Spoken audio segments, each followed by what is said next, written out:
tie.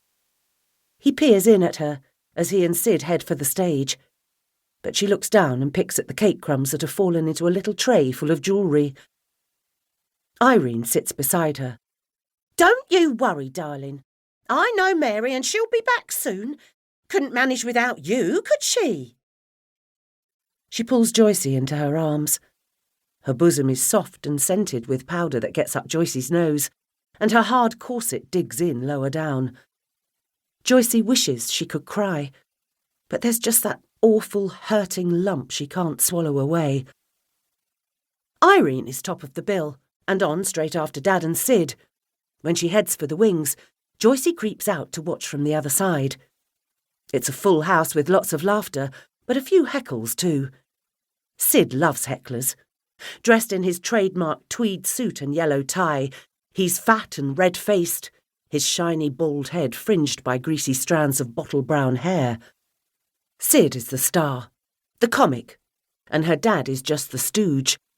But it's her dad the girls crowd round for at the stage door. Everyone says he looks like Cary Grant. His real name is Joycie Todd, but he's called Lord Toddy in the act. "I'm sorry, Lord Toddy, I didn't catch that," Sid says as her dad mutters some nonsense no one can understand. At home, he's Cockney, but on stage, Sid tells stories about Lord Toddy's family, who, he says, are filthy rich but brainless. When Sid asks a question, Charlie's answer comes out as a splutter of posh noises, which Sid pretends to understand and pass on to the audience.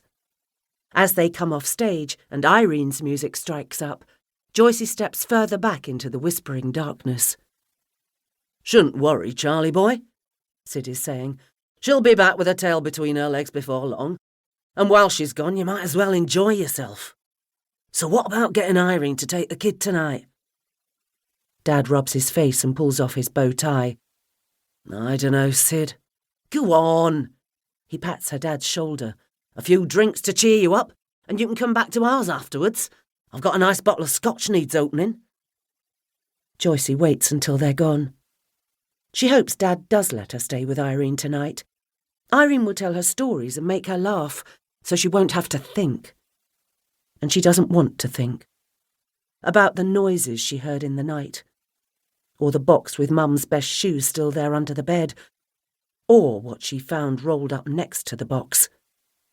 The mat from the living room, blotched all over with dark red stains that look like blood. Chelsea, London, March 1965.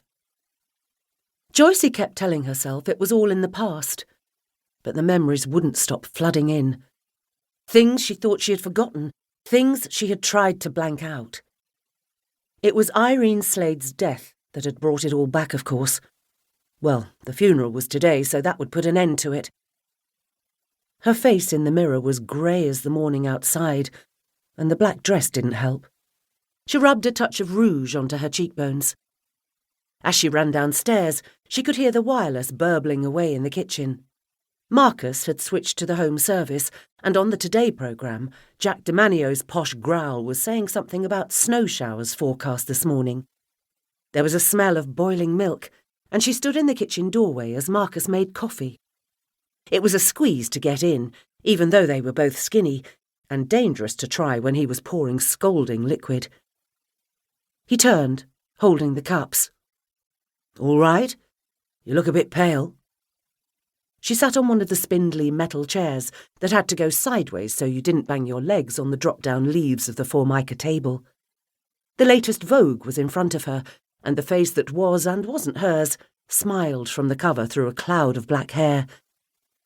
She tapped the magazine. "I'm not top model orchid today. Just common old Joycie Todd. Don't need the false eyelashes or lipstick." He kissed the top of her head. "You're still beautiful." For some reason that made her want to cry, but she forced a laugh. "Shut up, you! It's your camera that makes me look good. We both know that. Anyway, I need to be ordinary at the funeral. Don't want anyone to notice me." Marcus held out a plate of toast, but she shook her head. For once, she wasn't hungry. "Let's get going," she said.